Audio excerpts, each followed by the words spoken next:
don't work that well because people don't update their skills too well. Like let's say someone is a service request. Okay, every service request will be assignable. Okay, like we manually assign it. no. The user unassigns himself, then it will go. Okay, user, like typical workflow in this case is user will enter type and subtype. Okay. On the basis of type and subtype, system will store the criteria somewhere that whenever this is a type, this is a subtype, it should be assigned to a candidate with skill of laptop. System will keep that as a fact sheet somewhere.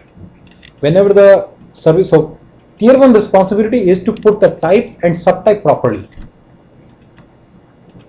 Okay, tiered. So systems responsibility is to, okay, candidate's responsibility is to ensure that his skills are mentioned properly in the system. System's responsibility is to match it properly. Okay, so you will be also making that matching sheet, you know, that if this is the type, this is a subtype, then this is a skill. The type is, let's say, related to laptop, subtype is installation, then it should be assigned to the laptop guy, not the laptop installation guy, because there may not be any laptop installation guy. So you will simply say, okay, so you'll make this mapping sheet. Now after making this mapping sheet, you will give it to the developer, he'll feed it as a criteria. So your job is quite easy. You can easily envision it as far as technicalities of the systems are concerned. But comes the harder part, maintaining those mapping sheet, interacting with users, asking them to give you that mapping sheet, coming out with all the types and subtypes. You know how many types and subtypes are there sometimes? In one of the companies that, yes, in one of the companies I worked at, there were like 3 levels of type, subtype, area, 4 levels, type, subtype, area, sub area. There were 4,000 combinations. Do you know how big the sheet was? So I had to maintain that type, subtype, area, sub area. Whenever any of these things happen, then it should be assigned to this particular candidate, and their skills are this. I had to maintain the list of the 25 skills that they could possibly have, and for every type, subtype, area, sub area, I had to mention the skill. So like it was a big task, dude. And The question is, like if you can you repeat the question again? yeah, how do we trigger this entire process? Oh man.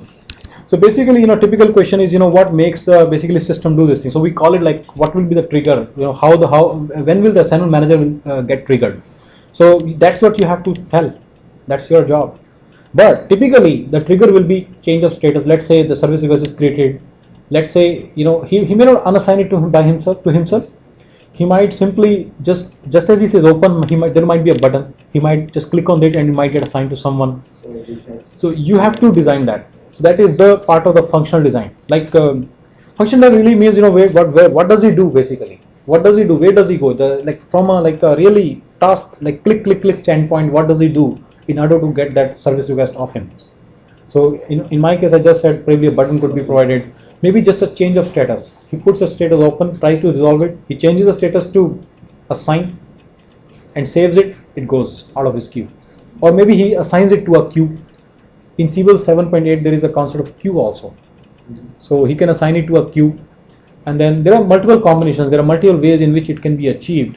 And as a BA, you should know all those means, actually. So if assignment manager becomes your project, if it becomes as part of your project, we'll do something about it. Okay. All right. See, this is the way it works. Okay. In this view, administrative server jobs view, the developers, they click new. Then from the parameters, they choose enterprise integration manager. It is already chosen because for this particular job, enterprise integration manager is the main component. So basically, if you want to run EAM, this is where you come. You click on new, pick EAM. Then as a child element here, you click new and enter these values, these parameters. I'm not going to do that here. Main thing is you enter this IFB file here.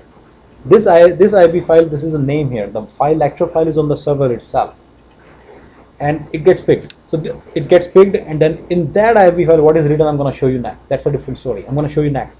But this is where you write it. Other thing is, you notice these flags. These flags do matter to a developer. They generate a different kind of log. Some are more, I think number 8 means more detail, or number 1 means more detail. I don't remember that. But then it means more details. What kind of details? Even that is known to all the developers. 3 means what, 4 means what, 5 means what, 6 means what. They know it. I don't know. But obviously, one of the important considerations, if you generate more log, your EAM job will become slow. That's what I know. If you generate less log, then you have less ability to look into the log if something goes wrong. But then it makes your EAM job faster. For every transaction, it logs something like that is there. So just think, if you instead of one transaction, they have to do 4 transactions, one for logging it there, one for logging there, one for logging it there, right? So that is the thing. So this is how these 3 flags are important, and this is also very important. Okay. Now, what is the importance? If you see even in this actual thing, there is nothing else, just enterprise integration manager. Just everything is. So this thing has to be made a part of a scheduler or something, right? When you are doing the nightly batches, the developer is not going to come every night at 11 to run all these batches, right? So he has to make it a part of scheduler. How do they make it a part of scheduler? I'm not sure, but they do it. Okay. So this is an EAMFIFB file, but this is not the way it looks. Okay. When you open it, I think it's yeah. So I think this is the way it starts. Yes. Something like that. I'm not sure, but something like that. Process input. Yeah, something like that. It starts. Type is equal to shell. Yeah. But where is it? The use only. Yeah, only base tables. This is. I just know that this is what I know. These typically an IB file, consists of many of these commands. That's what I know. What it means, you can go to EAM Enterprise Integration Manager PDF, can easily understand. You want to try? Okay, let's do that. See, you can also use only base tables to limit processing. That means only these base tables will be processed. Now, for a developer, it means a lot of risk. How it should understand which base table should be allowed, which base table should not be allowed. For us, it is enough to know that it is only for limiting processing to certain base tables. That's it. That's what the name suggests. That's what it is. What are the subtle points of this thing? We don't need to understand now, because that is similarly for columns. I knew that. See, my memory is good. So anyway, only base columns is equal to these are the these are the only base columns that you want to process. How it matters? How to reach a decision which base column should be touched, which base column should not be touched will be EAM person's work. You don't need to worry about it. You only need to know that only base columns. Actually, you don't even need to know that. You just need to cram it.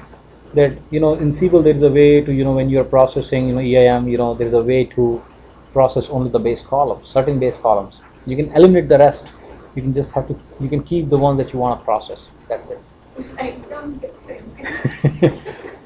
you see my point. इससे तक इसके subtle points होते हैं इन चीज़ों के, and जब मैं आपको बाकी चीज़ें कराता हूँ, मैं उनके सटल पॉइंट पे ज़्यादा ध्यान देता हूँ रादर देन उनकी क्रैमिंग थिंग्स पे या उसकी एक लाइन लैंग्वेज, राइट. इसके केस में कहता हूँ क्रैम करो, बस जरूरत नहीं है. एंड राइट, सो बस इसके अंदर इतना बहुत है. ये सबसे ऊपर शायद जाता है, ये लिखा हुआ इसने हेडर में ये जाता है. तो टाइप हाँ ये ज़्यादा है, ये सब जो है ये मैंने देखे हुए हैं सब, ये सब है. नहीं ये मैंने सब देखी हुई है, मतलब IB फाइल्स के अंदर सब देखे हुए हैं इनमें से कुछ. बट व्हाट ऑल, अच्छा ये रहा उसने लिखा हुआ है कंपोनेंट, ये सब कंपोनेंट रिक्वेस्ट पैरामीटर्स, ये सब मुझे नहीं पता भाई क्या है. मैंने कुछ और दिखाया तुम्हें. हाँ ये एक्चुअली मुझे ये वाला पता है, मैंने ये देखी हुई है. Remember I showed you job and all that. This is the one I know. Component request, you create a new request, then you enter the parameters like this. Here. I know this one actually. Component request is I remember now. So predefined. So I mean, you don't need to know any of these actually. You just need to know there is an IFB file in which parameters are written to limit the processing, and how the EAM data, how the data loaded in EAM tables will be populated into the base tables, and that's it. You don't need to know anything more than that. This is how you'll get. Basically, let's say someone wants to load the data, he must come here and look at this data model. For example, marketing campaigns, they are associated with orders through, there is no direct association. Marketing campaigns are associated to CampCon records, CampCon records are associated to order. That means if you want to associate the order and campaign relationship, you also have to populate contact.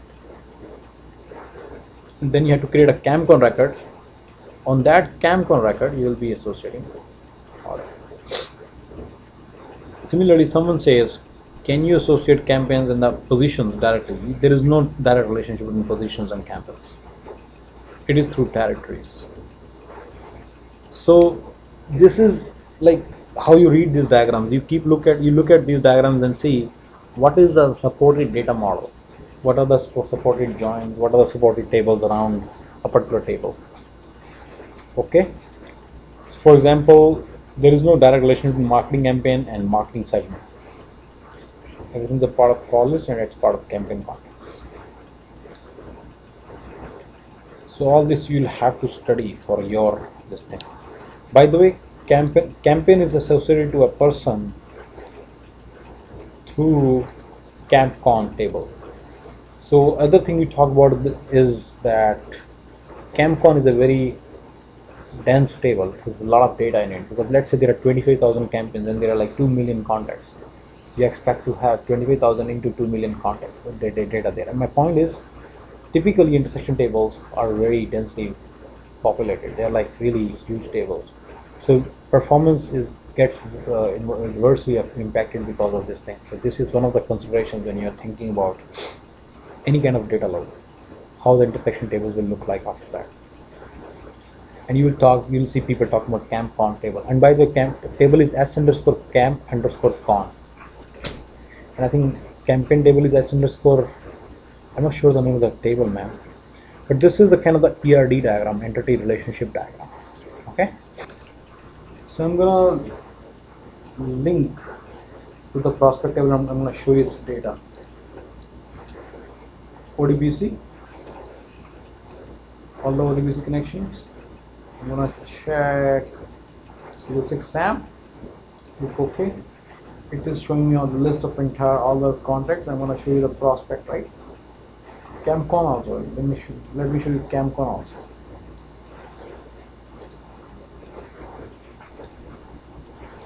और क्या ODBC नहीं और क्या prospect.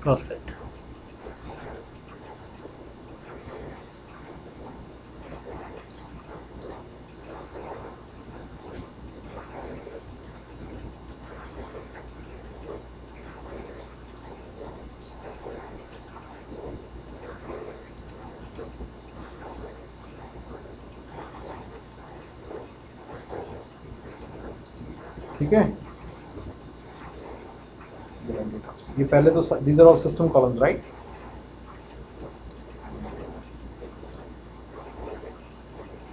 It should have two foreign keys, right? One to the, this is the, I think, foreign key to the campaign record. This should be, this is ID 0. I'm just looking for the